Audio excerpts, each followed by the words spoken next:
ჩვენ როგორც გითხარით გადაცემის შემდეგ ნაწილში ვისაუბრებთ თვითმმართველობის არჩევნებზე. ლანა გალდავა, ლელო ძლიერის საქართველოსთვის მოგესალმებით, გავდო ლანა, მარიკა არევაძე კოალიციას ცვლილებებისთვის წევრი და პატა მანჯგალიძე სტრატეგია აღვაშვილის წარმოადგენს. ის გამარჯობათ, მადლობა გადაცემაში მონაწილეობისთვის. დავიწყებ კოალიციას ცვლილებებისთვის წევრთან საუბრით, იმიტომ რომ მათი ლიდერი გამოვიდა დღეს ნიკა მელია და თქვა ასეთი რამ დადგა დრო რომ პოლიტიკური ორაზროვნება დასრულდეს. პოლიტიკური მკაფიობის და ყველა კითხვაზე პასუხის გაცემის დროა. რას ვაკეთებ? ჩემდივარ თუ არა ფარსში, სახელად ადგილობრივი არჩევნები. ამას ძალიან მკაფიოდ უნდა გაიცეს პასუხი, თქვა ნიკა მელიამ და ეს თემა დღეს გახადა, ასე ვთქვათ, ერთ-ერთი კიდევ ერთხელ წამოწია და გააქტიურა. ქალბატონო მარიკა, საბოლოო ჯამში რატო გადაწყვიტა თქვენმა პარტიამ რომ ეს არის დღეს ყველაზე მნიშვნელოვანი საკითხი და ამაზე უნდა გაკეთებულიყო აქცენტები და მიგემართათ სხვა პარტიებისთვის რომ დროზე თქვით რას აპირებთ. მოგესალმებით პირველ რიგში, მადლობა მოწვევისთვის. რაც შეეხება აღნიშნულ საკითხს, ეს არ გადაგვიწყვეტია კონკრეტულად დღეს რომ არის მნიშვნელოვანი საკითხი.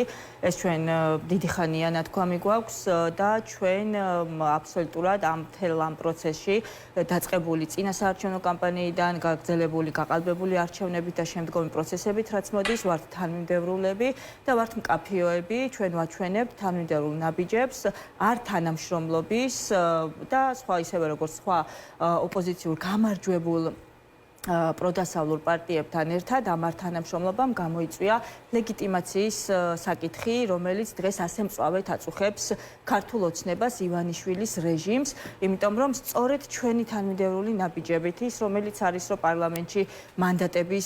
პარლამენტის არაღიარებით, არცნობით, მანდატებზე უარის თქმით, შემდგომ დაფინანსებაზე, პარტიულ დაფინანსებაზე უარის თქმით და ამ თანმიმდევრული ნაბიჯებით გამოვიწვიეთ ის, რომ ესე იგი არ არის ლეგიტიმაცია, არ აქვს ლეგიტიმაცია დღეს ქართულ ოცნებას. ამ თანმიმდევრული ნაბიჯების შემადგენელი ნაწილია სწორედ და მორიგი ნაბიჯი არის უკვე ადგილობრივი თვითმმართველობის არჩევნები, რომელიც გვიახლოვდება და ამ პროცესში მონაწილეობის მიღება არ შეიძლება, ვინაიდან ამით მოხდება, არ შეიძლება ჩვენ შევიდეთ იმ პროცესში, რომელიც არის დაკავშირებული გაყალბებულ არჩევნებთან, რომელიც არის კრიმინალური პროცესი, იმიტომ რომ გაყალბებული არჩევნები არის კრიმინალური პროცესი. მეტიც თავად კალანდარიშვილმა თავად ვიაღიარა რომ არჩევნები იყო გაყალბებული, როდესაც რამდენიმე კვირის წინ თავადვე მიიღო რაღაცა სამართლებრივი დოკუმენტი, რომლითაც ფარულობის, ფაქტობრივად აღიარა ფარულობის დარღვევა და ამ კუთხით როგორ უნდა დაიცვას ეს ფარულობა, ამის მარეგულირებელი დოკუმენტი მიიღო, ხომ? ამ პროცესში არჩევნების გაყალბების მიუხედავად, ჩვენ ხედავთ, რომ პროკურატურას დუმს, ხომ? და რა თქმა უნდა, ასე დუმილის რეჟიმში იქნება, იმიტომ რომ ეს ივანიშვილის რეჟიმის ინტერესში არ ზის, რომ პროკურატურამ ობიექტური შედეგები დადოს არჩევნების გაყალბებასთან დაკავშირებით. ადგილობრივი თვითმმართველობის არჩევნებში შესვლა პოლიტიკური პატიმრების, ანუ რეჟიმის ტყვეების პირობებში, არჩევნებში შესვლა იგივე CSKOT-ი, რომელიც დღეს არის დაკომპლექტებული, იგივე ამ ძალოვანი სტრუქტურების პირობებში და ქართული ოცნების რეჟიმის პირობებში, ეს არის სრულიად წარმოუდგენელი. ეს იქნება რეჟიმის, ასე ვთქვათ, თამაშში შესვლა, რომელიც გამარჯვებამდე ვერ მიგვიყვანს. დღეს ძალიან მნიშვნელოვანია მკაფიოდ დავაფიქსიროთ, რომ ჩვენ ვაგრძელებთ არ თანამშრომლობას, ჩვენ არ თანამშრომლობთ რუსულ რეჟიმთან, არ თანამშრომლობთ მოღალატეობრივ რეჟიმთან, რომელიც აკეთებს არაქართულ საქმეს, რომელიც აკეთებს, ასე ვთქვათ, ქვეყნისთვის დამღუპველ საქმეს. ეს არის ის მიზეზები, რომელიც დღეს აქტუალურია. რა თქმა უნდა, კიდევ ერთხელ აღვნიშნავ, ეს არ დაწყებულა დღეს და არ დაწყებულა გუშინ, ჩვენ თანმიმდევრულები და მკაფიოები ვართ ამ ყველაფერში და ჩვენი პოზიცია საკმაოდ დიდი ხანია ნათლად არის დაფიქსირებული. აქაც მნიშვნელოვანია ერთობა, იმიტომ რომ ყველგან სადაც გამარჯვებულმა ოპოზიციურმა პროდასავლურმა პარტიებმა და კოალიციებმა ვაჩვენეთ ერთიანობა, აი ამ წინადადებას დავასრულებ, ყველგან წინ გადადგმული ნაბიჯები გვაქვს ნაჩვენები, ხო ეს იქნება საერთაშორისო ასპარეზზე თუ ქვეყნის შიგნით არ თანამშრომლობის ნაწილში. თქვენი აზრით სხვა პარტიებს რატო უჭერთ მკაფიო პასუხი? მე ვერ გაგცემთ პასუხს სხვა პარტიების ნაცვლად. მოსაზრება წარმომადგენლები და აუცილებლად დააფიქსირებენ თავიანთ პოზიციას. ჩვენ კიდევ ერთხელ ვამბობთ, ჩვენ ვართ თანმიმდევრულები, რასაც ვეუბნებით ჩვენ სამომრჩეველს, ვაკეთებთ იმას. არ იქნება არც ერთი ნაბიჯი ბუნდოვანი, არ იქნება არც ერთი ნაბიჯი უკან გადადგმული ან გვერდით გადადგმული იმისგან, რასაც ვამბობ. ჩვენები არ გვაქვს რეგიონებში და რაღაც თქვენს აქტივს ხდებით, იმიტომ ეს აღიქვა ქართულმა ოცნებამ, რომ სინამდვილეში იტყვებიან არჩევნების ემზადებიან სულ ყველადიო. ამიტომ ხდებიან თავიანთ რაღაც აქტივს რეგიონებში და ამისთვის სამზადისი აქვს და თქვენც ხდებით? გაყალბებული არჩევნების შემდგომ ჩვენ ვემზადებით არჩევნებისთვის ბუნებრივია, ოღონდ ეს არჩევნები არის საპარლამენტო არჩევნები და ეს არის არჩევნები იმ გარემოში, როდესაც შეიძლება რომ ჩატარდეს არჩევნები და არ იყოს, ასე ვთქვათ, გაყალბებული ფორმატში რაღაცა აბსურდში მონაწილეობის მიღება. ამ არჩევნებისთვის, რომელიც ქვეყნისთვის გადამწყვეტი იქნება, რა თქმა უნდა, ვემზადებით და ყველა კოალიცია უნდა ემზადებოდეს აღნიშნული არჩევნებისთვის. უნდა დავხვდეთ ჩვენ მზად, როდესაც ეს დრო დადგება. და ამისთვის სტრუქტურის გამართვა, რეგიონებში მუშაობა, რა თქმა უნდა, არა. თუ ადგილარჩევნებში არ მიიღებს მონაწილეობა, შეიძლება ეს ადგილობრივი სტრუქტურები დაეშალოს. იქ ხალხის საკრებულოში ვეღარ მოხვდება, ხელფას ვერ ღაია. ანუ ადგილობრივი სტრუქტურებისთვის შეიძლება იყოს დამაზიანებელი. დგას საკითხი საქართველოს გადარჩენა არ გადარჩენის. ან გადარჩება ქვეყანა, ან საკრებულოში ვის რამდენი დეპუტატი ეყოლება, ამას საერთოდ არ აქვს არანაირი მნიშვნელობა. პარტიებით შეიძლება დაიშალოს, იგივე დაფინანსებაზეც იგივე არგუმენტები იყო, რომ რატომ უნდა მიღებულიყო ან არ მიღებულიყო დაფინანსება. ჩვენ არავის არ ვაკრიტიკებთ, ჩვენ ვამბობთ, რომ ჩვენ ვართ კაფეოები და თანმიმდევრულები. მე ვამბობ და მე ვამბობ, ჩვენ ვამბობთ, დიახ. მიმართა პარტიებს, აგერ ქაბოდოვანა გაბრაზებულია და ამბობს, რომ რატო რაღაც გვაყენებთ არჩევანის წინაშე, ხო? არავის საქმე ეს არ არის, ჩვენ რას გავაკეთებთ. ანუ რატო შემოვაგდეთ ეს თემაა?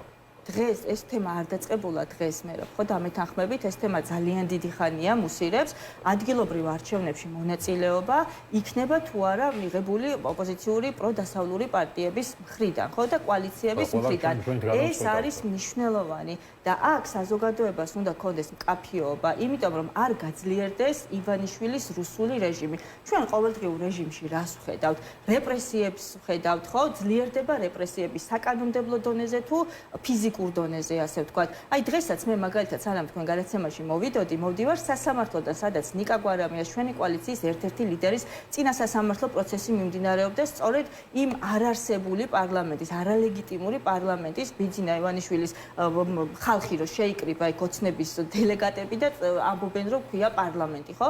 არარსებული, არალეგიტიმური პარლამენტის კომისიაზე გამოუცხადებლობის გამო 22-ში 15 საათზე არის ზურაგირჩი ჯაფარიძის ჩვენი კოალიციის ერთ-ერთი ლიდერის პროცესი, სადაც ასევე მაღალია იმის ალბათობა, რომ საერთოდ მოხდეს მისი დაკავება, იმიტომ რომ გაცხადებული პოზიცია აქვს ჩვენს ლიდერებს და მათ შორის ზურას, რომ არ აპირებს ამ აბსურდული მოთხოვნის ამ გირაოს გადახდას ხომ? მაშინ როცა სამართლებრივი მოცემულობა არსებობს იმის, რომ არ გადახდის პირობებშიც არ მოხდეს, არ შეიცვალოს აღკვეთი ღონისძიება, უფრო მძიმე ღონისძიებით, თუ კი არ თანამშრომლობა, ანუ გამოძიებასთან არ თანამშრომლობა სასამართლოში არ გამოცხადება და ასე შემდგომ მთელი თავის პირობებია, ხო? არ არსებობს.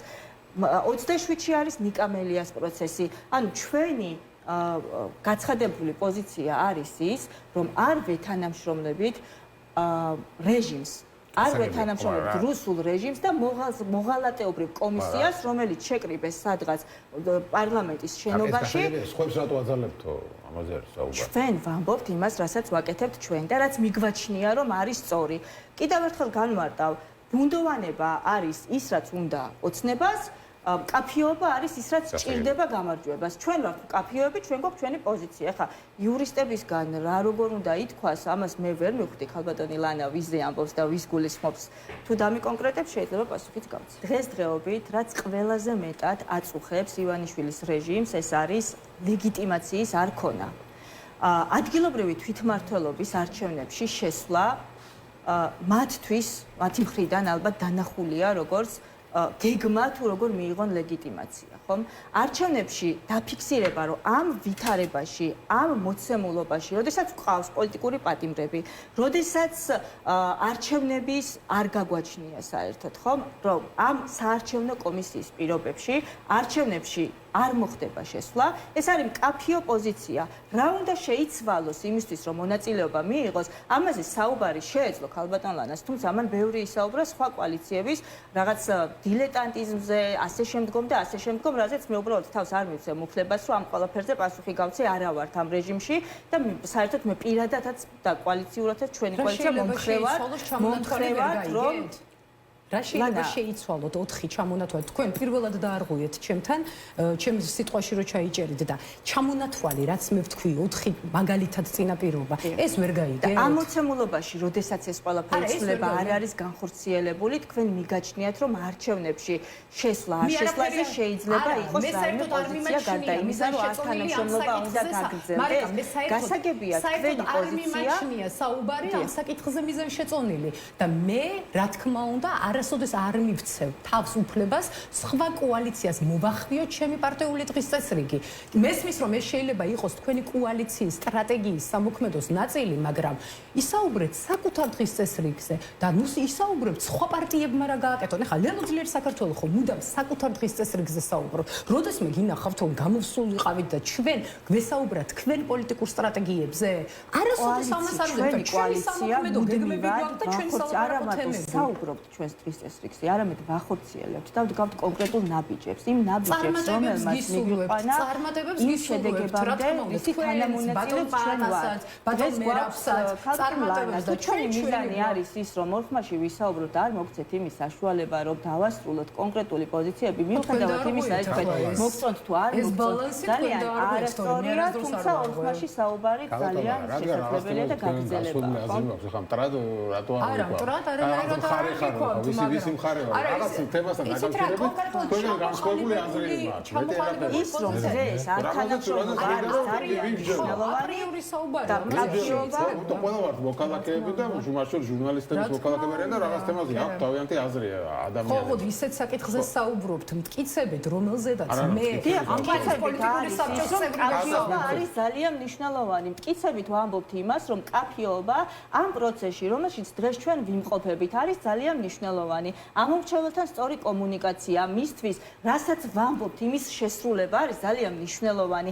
არ თანამშრომლობის გაგრძელება არის ძალიან მნიშვნელოვანი და დიახ, ეს ჩვენი დღის წესრიგია, ჩვენ მოქმედებთ ჩვენი დღის წესრიგის შესაბამისად. თუ ეს ვინმეს არ მოსწონს, ახლა ამაზე ჩვენ პასუხს ვერ ვაგებთ. საკითხი ასე დგება, რომ ახლა ციხეში ჯობია ხო პოლიტიკური ლიდერები თუ ხო გარეთ ახლა პროცესისთვის რა ჯობია და ძალით რატომ მიდიხართ ციხეში?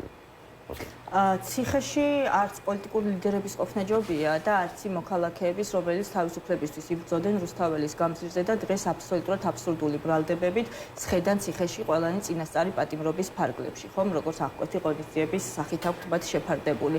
ამ შემთხვევაში ეს არის ბრძოლა და გადაცულია რეჟიმი ახალ რეპრესიებზე, რომელიც არის პოლიტიკური ლიდერების, პოლიტიკური კოალიციების ლიდერების უკვე დაკავებებზე არის პირდაპირ გადასული. ხომ, ეს არის ბრძოლის ნაწილი, ისინი ამ ბრძოლით ჩვენ ვერ შეგვაშინებენ.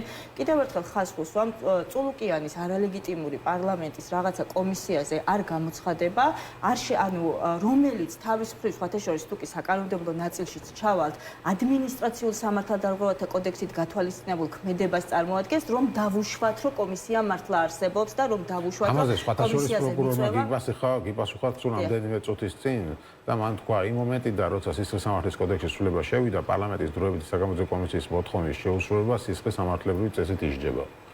ამაზე ვრცლად საუბრობდა ეს პროკურორი ადგილზე პროცესზეც, სადაც ვიყავი, თუმცა როდესაც ადგილზე ჩვენ გვაქვს დღეს სამართლებრივი სივრცეში ადმინისტრაციულ კანონმდებლობაში აღნიშნული ნორმა შეტანილი იქნა როგორც ადმინისტრაციულ სამართალდარღვევა, თუმცა შემდგომში როდესაც ჩაითვალა, რომ ხსენებული ქმედებისთვის დაწესებული უნდა ყოფილიყო სისხლის სამართლის პასუხისმგებლობა, იმ მომენტიდან როდესაც ცვლილება შევიდა კოდექსში ეს ქმედება ისჯება სისხლის სამართლებრივი წესით. კი ბატონო, ეხლა მაშინ იურიდიულ ნიუანსებზეც გავამახვილოთ ყურადღება ის რომ ხო არა თუ ერთი პოზიცია წავიკითხეთ, მეორეც აუცილებლად უნდა გაჟღერდეს, ხომ? დღესდღეობით ორი მოქმედი ნორმა გვაქვს, ორი ერთი და იგივე დონის კანონში, ეს გახლავთ სისხლის სამართლის კოდექსი და ეს გახლავთ ადმინისტრაციულ სამართალდარღვევათა კოდექსი. ადმინისტრაციულ სამართალდარღვევათა კოდექსიც პირდაპირ ამბობს, რომ საგამოძიებოს პარლამენტის საგამოძიებო კომისიაზე არ გამოცხადება, არის სამართალდარღვევა და ითვალისწინებს ფულად სანქციას.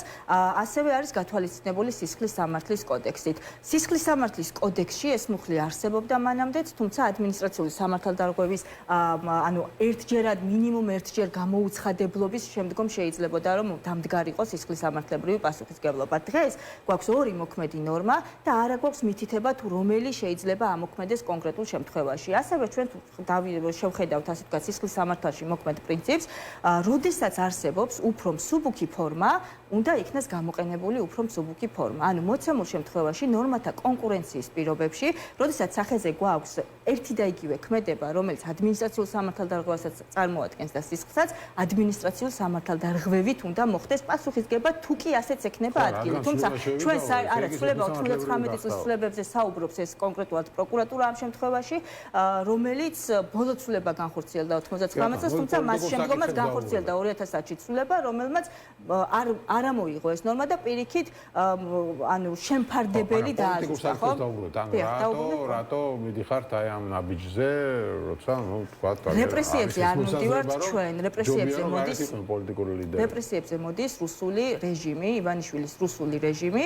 ჩვენი მკაფიო ოპოზიცია ამ რეჟიმთან არ თანამშრომლობა, მისი არარსებულ კომისიასთან არ წასვლის შედეგებს ხედავთ ჩვენ, რომელიც გადათარგმნეს რეპრესიებში.